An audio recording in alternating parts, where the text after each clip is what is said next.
గత ప్రభుత్వ అసమర్థ విధానాలతో రాష్ట్రం అప్పులు 9,74,000 కోట్లకు చేరుకున్నాయి.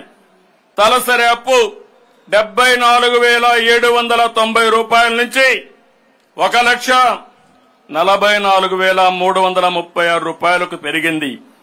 తలసరి ఆదాయం 13.2% నుండి 9.5% తగ్గింది.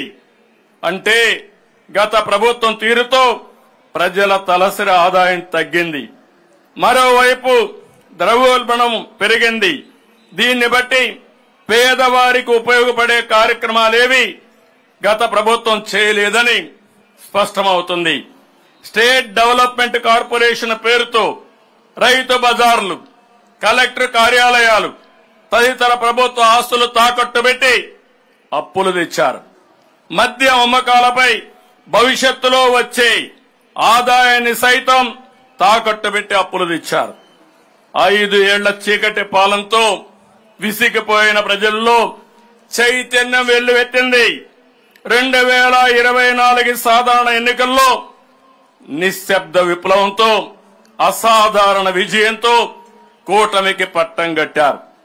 గతంలో ఎప్పుడూ లేని విధంగా 93% స్ట్రైక్ రేటుతో 57% ఓట్ షేర్తో టీడీపీ, జనసేన, బీజేపీ ప్రభుత్వం ఏర్పాటైంది. తద్వారా అహంకార విధ్వంస ప్రజాకంటక ప్రభుత్వాన్ని ప్రజలు భూస్థాపితం చేశారు. ప్రధాని మోడీ గారు, నేను, మిత్రులు పవన్ కళ్యాణ్ గారు ఇచ్చిన ప్రజలు గెలవాలి, రాష్ట్రం నిలవాలి అనే మా ఎన్నికల నినాదాన్ని అర్థం చేసుకున్న ప్రజలు ఒక అద్భుతమైన విజయాన్ని అందించారు.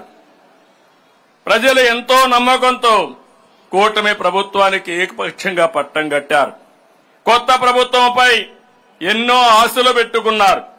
వాటిని నెరవేర్చేందుకు ప్రభుత్వం దృఢ సంకల్పంతో ఉందని మేము తెలియజేస్తున్నాం. గత 5 ఏళ్లు ప్రజలు ఏ స్వేచ్ఛా స్వాతంత్రాలు కోల్పోయి క్షోభను అనుభవించారో ప్రజలకు ఆ స్వేచ్ఛను తిరిగి అందించేందుకు కట్టుబడి ఉంటామని ఈ స్వాతంత్ర దినోత్సవ వేడుకల సాక్షిగా ప్రకటిస్తున్నాను.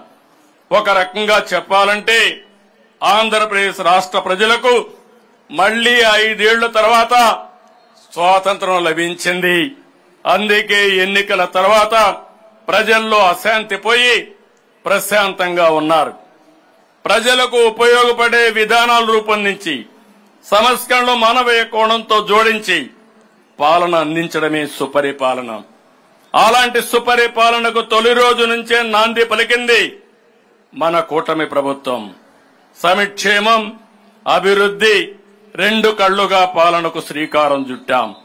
100 రోజుల ప్రణాళిక టార్గెట్ గా అన్ని శాఖల్లో సమీక్షలు చేస్తున్నాం. గత ప్రభుత్వం నిర్వీర్యం చేసిన వ్యవస్థల్ని యాక్టివేట్ చేస్తున్నాం. అధికారుల్లో, ప్రభుత్వ శాఖల్లో నూతనోత్సాహాన్ని తీసుకొచ్చి ఫలితాలు సాధించే విధిగా అడుగులేస్తున్నాం. గత 5 ఏళ్లలో దెబ్బతిన్న ఆంధ్రప్రదేశ్ బ్రాండ్ ని తిరిగి పొందేందుకు ఒక రెవల్యూషనరీ చర్యలు తీసుకుంటున్నాం. సింపుల్ గవర్నమెంట్, ఎఫెక్టివ్ గవర్నెన్స్ తో హంగు ఆర్భాటాలకు దూరంగా ప్రజలకు దగ్గరగా పాలన అందిస్తున్నాం.